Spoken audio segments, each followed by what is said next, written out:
Welcome to the Medicine Forward Rising Star program, where passionate healthcare professionals use their voices to reimagine and reshape the future of medicine. Hello, everyone, and welcome to the Medicine Forward Rising Star podcast.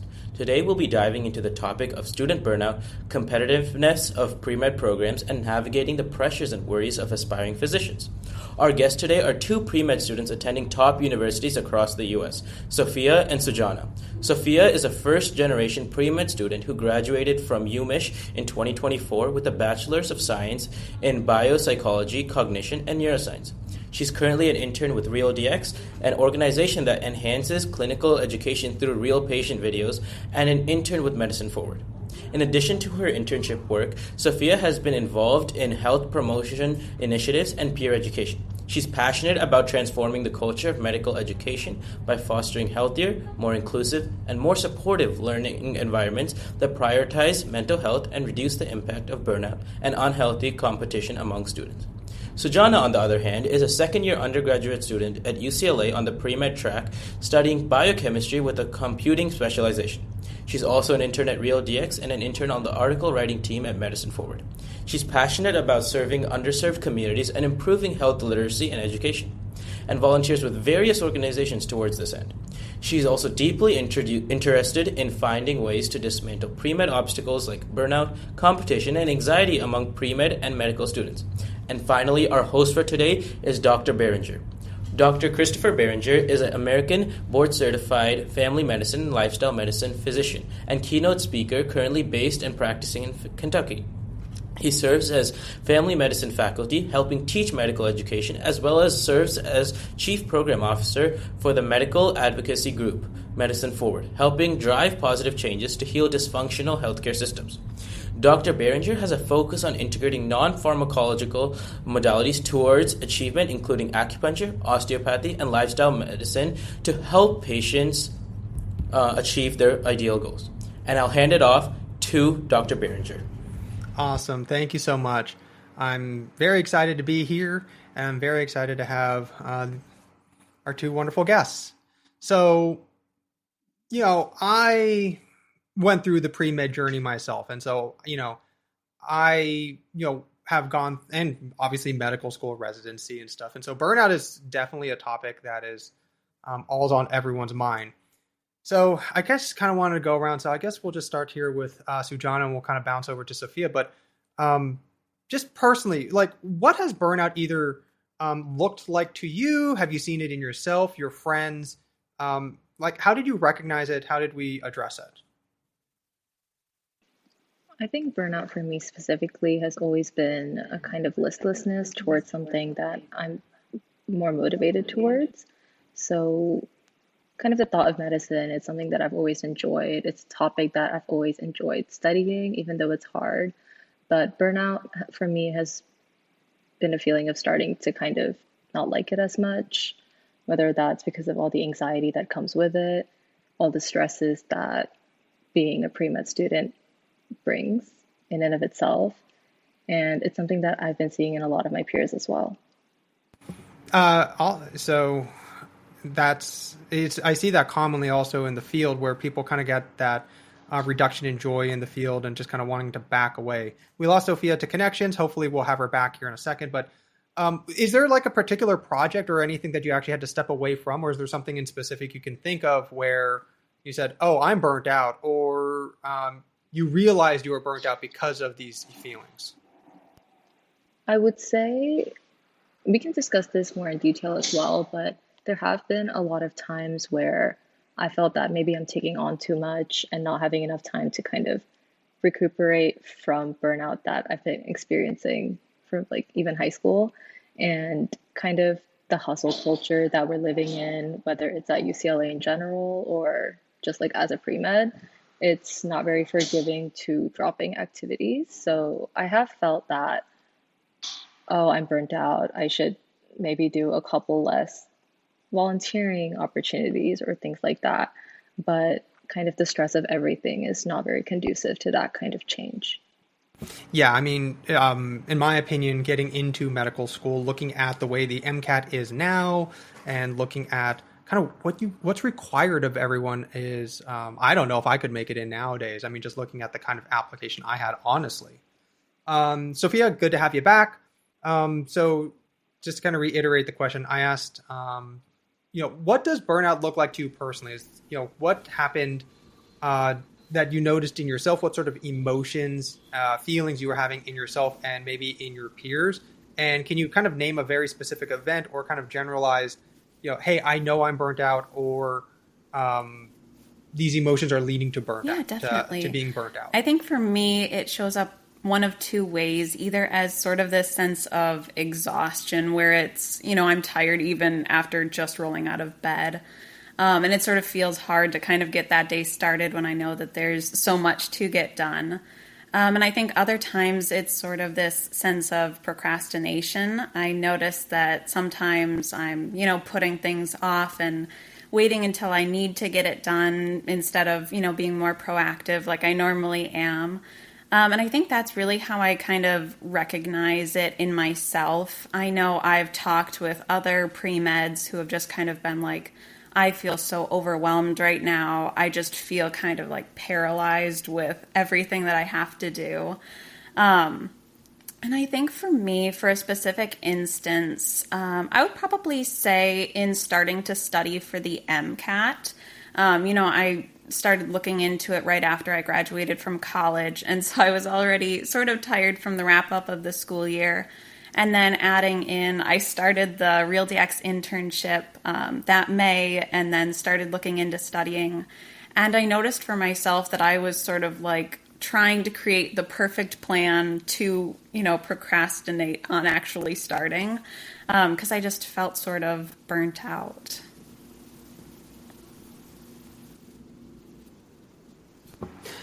It's interesting. So, you both of you kind of bring up something that is something that Medicine Forward really tackles, which is almost the systemization of stress that occurs in the healthcare field. I guess one way to kind of start this question is, I guess we'll start this with Sujanaa, but do you think burnout is normal? Like, is it something that we basically just need to accept and expect, not just in pre-med culture, but in medicine in general? I think the sad reality is that it kind of is. So it's definitely normalized to the point where when I told people that I'm starting pre-med or I'm kind of starting at college, people told me that you're going to get burnt out. So look forward to that. And when I'm talking to people who are coming into college, I tell them the same thing. And I think it's even glorified to a point where if you're not burnt out, it kind of feels like you're not doing enough. And I think that's something that is pretty prevalent around me and my peers. Okay, interesting. Sophia, give me your take on that same question. Do you think the burnout is just inherent in the culture? Is it inherent just in the field? Like, is it just, hey, that you signed up for this? I think right? that definitely going in, when you were little, they did tell you that it was a high stress job, high stress studying. And I think as I've kind of grown up and been in college, it is sort of normalized in that pre-med culture. I'm going to kind of second what Sujanaa said. If you're not burnt out, it sort of feels like you're not doing enough. And I think it's easy to say that it's normal and sometimes hard to recognize that you're even burnt out because you're looking around at your peers and every pre-med around you is burnt out and pushing through it. I obviously don't think that it's something that should be normalized, but unfortunately that's sort of where we're at right now. I'm going to play devil's advocate here a little bit, and I'm going to ask, do you, to either of you, whoever wants to jump on this question first, do you think that the stress that leads to burnout is necessary in this field? Is it not necessarily that the burnout is bad is unilaterally bad? Because, this is a field where people's lives are on the line, and sometimes you got to pull a 36-hour shift. Do you think there's any merit to the system that places these stresses and we are just lacking good support systems around that? Or do you think the actual overall stress needs to be reduced? I think I can kind of talk about it a little, and then Sujanaa, if you want to follow up. I think definitely Yeah. there is like a system issue with not being enough support in general. I think, like you said, there is that sort of sense of you need to be able to handle stress because, you know, your future patients are in your hands and you are making those high stakes decisions.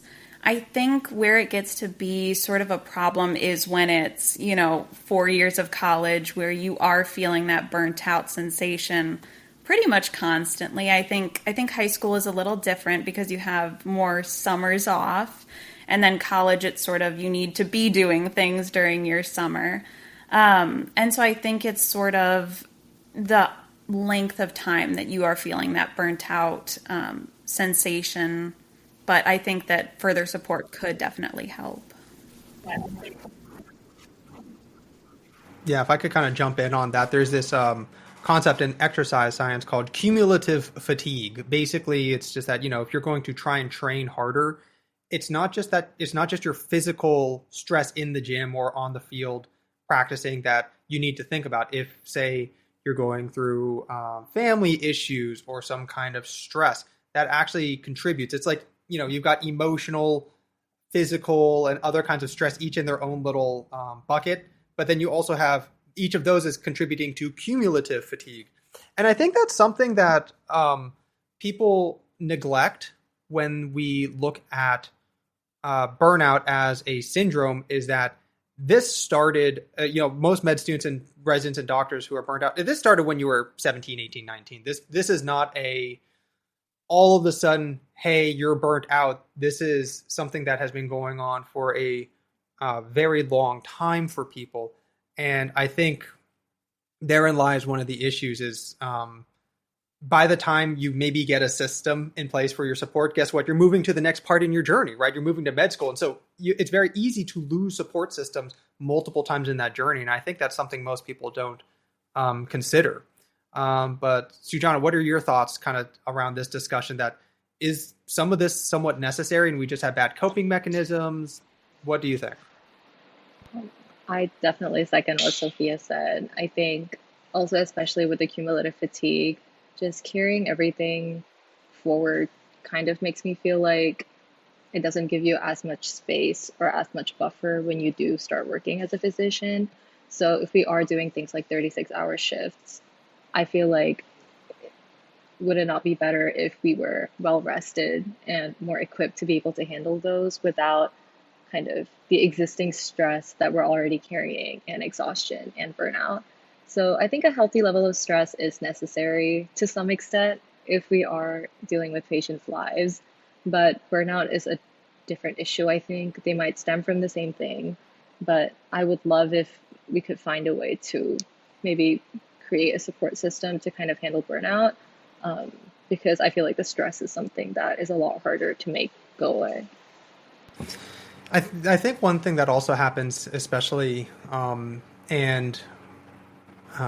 this came up in some of the projects I work with before, is that pre-meds and medical students, there's a lot of delayed gratification, right? You're putting yourself through the stress in the hopes of becoming a doctor, but it's very difficult to engage in an activity where you feel like you're influencing healthcare. So, this builds up. There's no outlet, and so by the time you're an actual physician doing the job that you've been wanting to do, you've got all this cumulative fatigue behind you. But now you've got other stresses like your debt, your family, aging parents, and all this other stuff that's occurring now. Where on top of this, decade of training, where now I finally get to do what I want to do. So it's really crazy there. What I guess I'll pose this first to Sujanaa, because you kind of made me think about this, but most people, I would think, went into medicine for reasons of kind of like morality and value, right? I commonly tell people no one is so dumb they could only be a doctor, right? You're a doctor because you want to leverage your intelligence, your passions, and other things to something that means something to other people. I mean, to be quite frank, any of us are smart enough to probably get into another field that, everyone's academically achieved enough to get into another field that pays almost as much with a lot less stress and a lot less commitment. So, that loss of enjoyment, right? That loss of like connection to your projects and things is something you mentioned earlier. Is there anything specifically that you try to do to kind of keep your values at the center? And has there ever been a time where you've actually had maybe a moral injury, or you said, hey, this no longer aligns with my values, even though on paper, people are telling me it pushes me forward in my field? I don't have a very strong example of that, I would say, but the closest thing I have is kind of what you mentioned earlier, but kind of on this path to going to medical school and becoming a doctor. A lot of the time, when I've had to like think about that is what is good for my resume and what is actively harming me and my mental health instead. So my freshman year, I think I joined like 15, 20 different organizations, and I was pretty active in, I think, at least 75% of them. So I was out every other day volunteering for a random cause. And to some extent, it does feel good. You feel like when you're tabling, you're talking to people, you're sharing information. When you're, I don't know, kind of volunteering in any capacity, you feel like you are working with someone else. But after a point, it just starts to, I guess, like wear on you. And there was a point where I had to decide what I wanted to cut out, even though it might have looked good on my resume. So whether that's maybe volunteering at the hospital for an extra couple hours or things like that. And to me, that was kind of a hard decision to make just because of kind of the competitive culture of med school applications and kind of weighing what's important for my resume versus what's important for me. And that's something I'm still not super versed in, but I guess we'll see how that goes. Yeah, it can be like, it's very difficult at this time to kind of be able to step away from things because of the competitiveness, right? I mean, statistically, I think the last time I ran the numbers from the people who declare, hey, I want to be a doctor, who enter into pre-med, something like less than 10% of them actually end up doing it. There are multiple bottlenecks in there. So it's like, do we sacrifice sometimes our values and what matters to us for the sake of the degree, right? Like just getting in. And is it one of those like, I'm going to work, I'm going to play the system, but then change it from the inside and just hope that we stay strong in that. Almost like a secret agent, right? Like you're kind of just sneaking in. It's like, I'm going to make it good on the inside, but I wonder how many of us get caught up. But Sophia, how do you kind of keep your values to the center? And is there a time you've ever had to really take a step back or suffer like a really bad moral injury where it didn't align with your values? I think getting closer to applying to med school, you start to think about your experiences a little bit more. I know, similar to Sujanaa's experience, my freshman year was during COVID, my freshman year of college. And so it was sort of like you didn't know which organization to join, who was having those online meetings. And it sort of did get to a point where you felt like you were in meetings all day. I remember I had joined a biology club my freshman year, and I had thought that it would be similar to doing volunteer experiences and helping out in any way that we could during COVID. It wasn't what I thought it would be, and I had to really sit myself down and think, is this something that I am passionate about and something that I feel like I can do good in? And that was the right choice for me to leave that organization because it gave me the opportunity to engage more and spend more time on another organization that I became then leadership of. So I think kind of having that honest conversation with yourself of, is this something that I, look forward to doing every day and something that, I can see myself continuing on for all 4 years of college and beyond. Here's a question I ask because I've mentored a lot of pre-meds and stuff is, have either of you ever, and it sounds like for Sophia, the answer is to an extent yes, and I think it's going to be yes, but were there times that you signed up for an activity saying this is going to look good on my resume, and that's the only reason you signed up? Yeah, I think so. I think definitely, especially when you go in as a freshman, you're thinking, I want to look good to med schools. And so you are looking at all of the health organizations that your school offers. But I think it's honestly picking what you're passionate about to continue doing.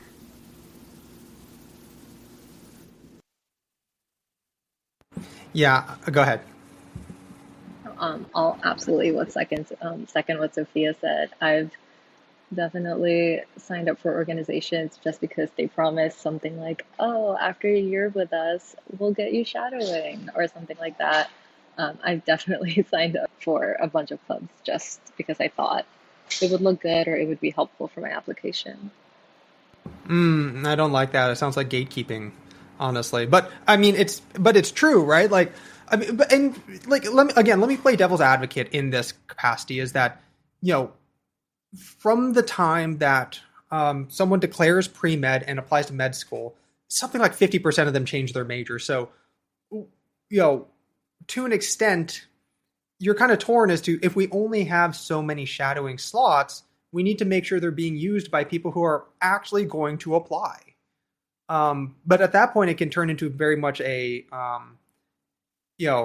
us versus them kind of popularity contest, or kind of old boys club sort of deal of like, hey, we give this to you as long as you kind of do what we say. And they kind of dangle it in front of you, and it just passes down from friend to friend to friend to friend and thing. So, nepotism, right? I mean, it occurs it sort of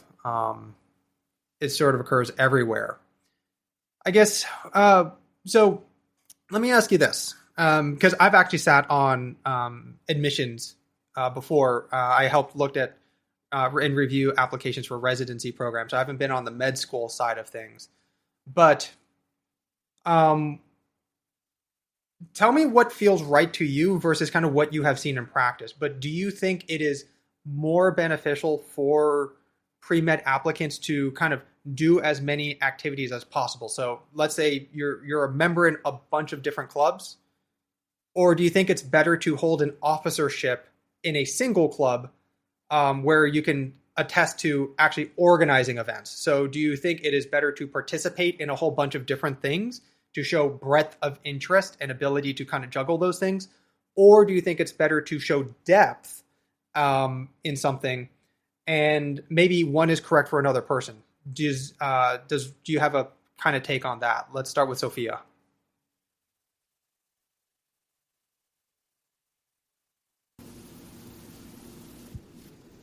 Oh, we're kind of having some lagging issues here. Sujanaa, take over. I don't like my own answer, but both would be perfect. Personally, if I had to pick one, I would pick maybe staying in one activity longer and being able to kind of work up to leadership and actually lead the organization and kind of contribute to it on, I guess, a more central level. And I think breadth is important, and I think it's a huge reason of why people apply to a lot of organizations starting out, to maybe find the couple that they're actually passionate about and are willing to invest more time in as they move up to leadership. And I guess just building on what I said in the beginning, I'm not sure if it's just me and my overachieving self or if it's kind of pre-med culture as a whole, but I think the expectation is to have many organizations that you hold high positions in. But if I had to pick one, I guess it would be just focusing on a couple that you're really invested in. It's very interesting because maybe I'm an outlier, but when I would review applications for residencies, if I saw someone be in multiple organizations like that, I would grill them very hard on what did you do in each of these, to kind of see, because once you're in residency, especially, you're committed. There are no clubs to do. You have to be here in this field, right? Like, you are dedicated to the residency. And my question is, can you show that dedication to that rotation every single time? It is interesting because for me, when I was applying to medical school, um, I was not a member of any pre-med clubs, actually. I was a member of a music club. I helped organize concerts and music events at my undergraduate university. And that's what I did for something like 3 years. And my medically related volunteer stuff was more based around shadowing and then community volunteering. Um, but I was able to rise through the ranks and help put on, hey, I was able to platform these people onto concerts and I got these people into this festival and, I showed this kind of longevity. And then when it came time for applications, I guess potentially I showed that, hey, I could pivot, right? I wasn't kind of locked in. So I do agree with you absolutely that whole, maybe you use the breadth to show that you're open to a lot of things and at least give everything a fair shot. But then you kind of give depth to a few of them as you get especially closer to your applications. So I totally agree with that. We have Sophia back now. Yes? Perfect. So what are your take? Breadth or depth, right? Like, if you had a stamp yes, no, and you saw someone come in with 50 activities, but they didn't hold a leadership position versus someone who had, say, 3 activities, but held leadership positions. Probably the depth is most important. What would you take? I think that it shows that these are the things that are at your core values and what you're most passionate about. And, having those leadership positions shows that you are capable of taking a leadership role, in the future, especially as doctors. You are put in a leadership position to make decisions for your patient's health.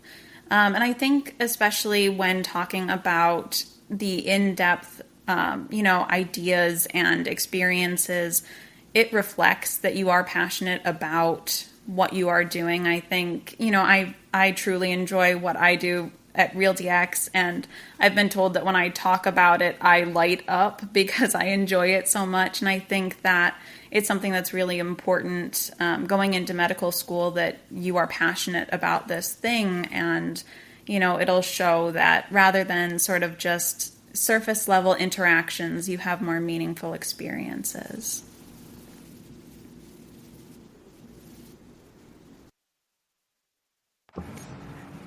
So I'll bounce this question to Sophia right now and then back over to Sujanaa. But if we're going to be seeking something that we're passionate about, do you encourage or would you recommend that those applying to medical school invest a significant amount of time in, say, a club that is not directly medically related, like a music club, a dance club, some kind of arts club, something that you're passionate about?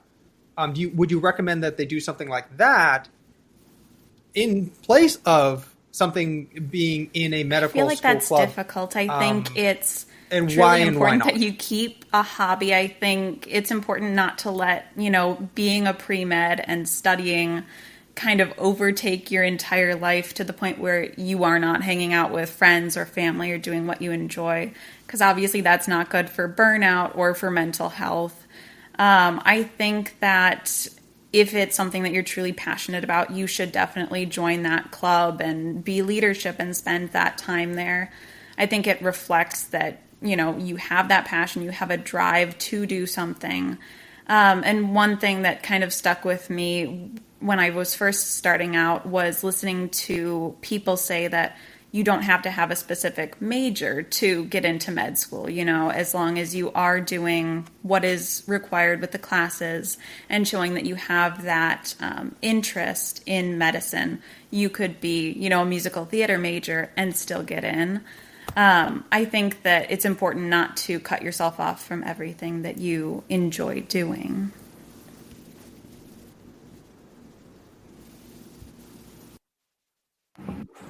Okay. What about you, Sujanaa? What do you think?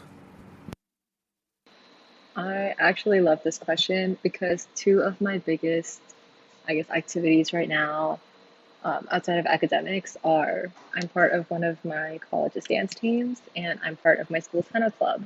And I do hold, leadership in both of those, and they take up so much of my time.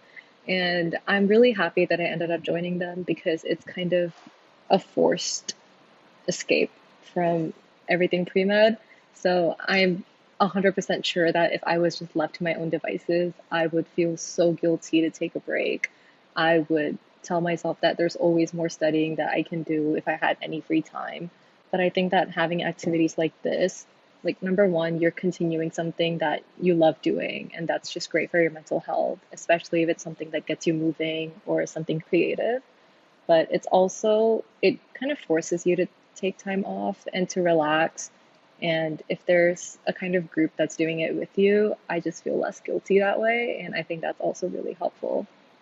Yeah, I mean, it's interesting for me because one thing I also recommend when I talk to people about engaging in these clubs that are more your passions and your hobbies outside is it can feel like an escape. But two, I mean, pre-med's super competitive, so it's very difficult to get a leadership role in some of these, like we said earlier, due to kind of nepotism and just different, politicking. I mean, every pre-med who listens to this, club politics, right?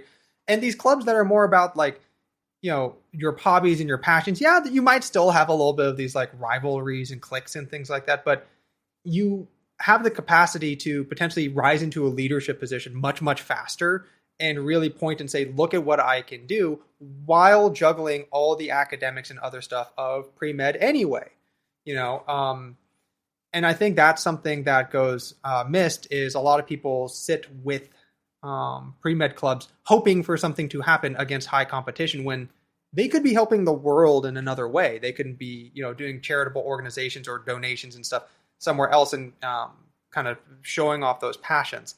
So kind of this does dance around the idea and the question, but Sujanaa, do you think that there is what is a perfect applicant? You see a paper come across, an application come across, and you're like blown away. You're like, wow, this person checks all the boxes. Or is that an impossibility? Is that an impossible standard to check all the boxes? I think I'm leaning more towards it's impossible to check all the boxes, but only because I don't feel like anyone ever knows what all the boxes are. Okay, hold on. Let's do this. Do you? I guess first of all, let's ask this question. Do you think it's a check off the box or color in between the lines? As in, there's a gradient. You can kind of get 50% there. You don't necessarily. It's not a binary yes no. Is it more of like a spectrum for each maybe element? I guess I would prefer a spectrum. I think something that I think is important and that I would like to see is someone who both is able to color in the parts of, I guess, things like leadership, academics, a commitment to healthcare, but also shows that, like you said earlier, that they're able to balance things like hobbies or relaxation and just anything that proves that they'll be able to keep up with, I guess, the rigor of medical school or the stress of being a physician. And that they won't succumb really easily to things like burnout. So I guess kind of a happy balance, that kind of gradient is something that I think might make for a strong application. I think it's definitely a spectrum. I don't think that there's any, perfect applicant. I think it would be great if med schools could say, fulfill all of these requirements and you get in. But unfortunately, that's just not how it works. I definitely think that, it's important to have experiences that you enjoy. But I also think that each med school is different.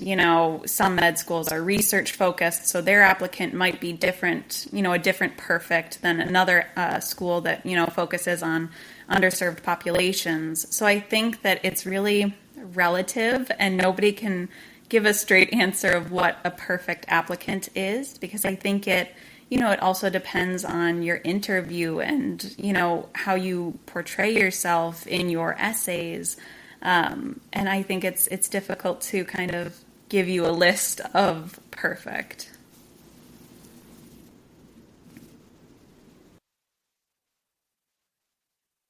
No, I absolutely love that. Okay, we have time for about one more question. And, I was kind of thinking about this question as you were talking, but we are coming up to probably close to a 200,000 doctor shortage by 2034, based off of the latest reports. And this is a international crisis, is healthcare shortage.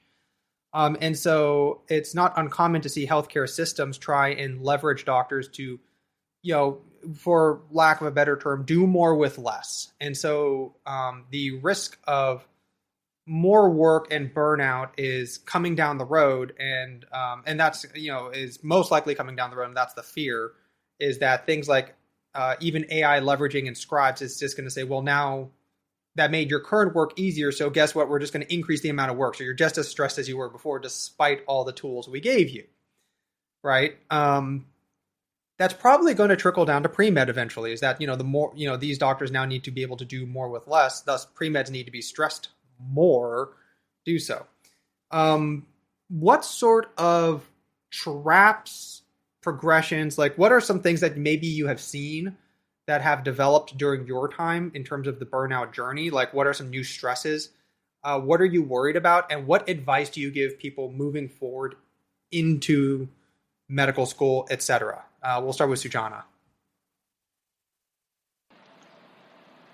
I don't think I have a very perfect answer for this, but if I had to think of some traps that I'm worried about falling into, maybe losing my motivation because of things that I'm hearing from other people above things that I'm seeing or experiencing.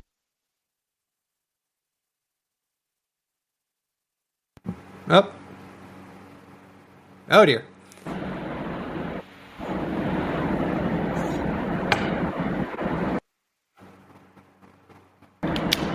You're almost back.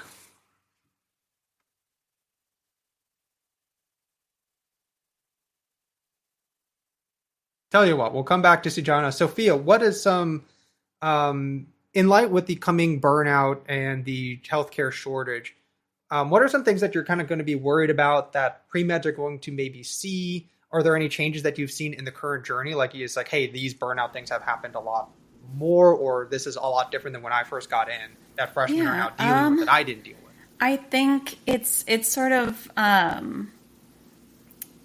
with the burnout coming, I think that there will be sort of a little bit more pressure on pre-meds in classes, as well as, volunteering and everything. I think, volunteer positions, might be more available if they do need help, which is great. But then you have all of these, pre-meds having those same experiences of volunteering. I think, it's going to be important that we sort of make sure that we're keeping up with our mental health and making sure that we're not burned out. As for changes that I've seen with, incoming classes, I think that there is more competition I'm seeing.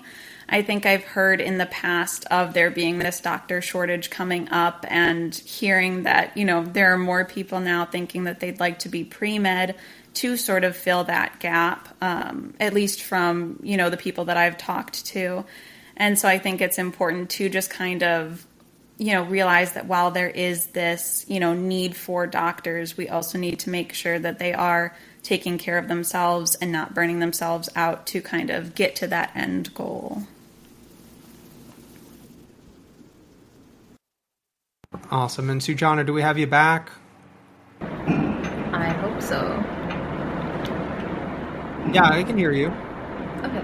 I also just want to echo what Sophia said. I think kind of the trend for both undergraduate and, I'm guessing, med school applications is that each year it gets more and more competitive as the students feel like they have to keep doing more and more. And kind of what you said about stress is trickling down, I think might get to a point where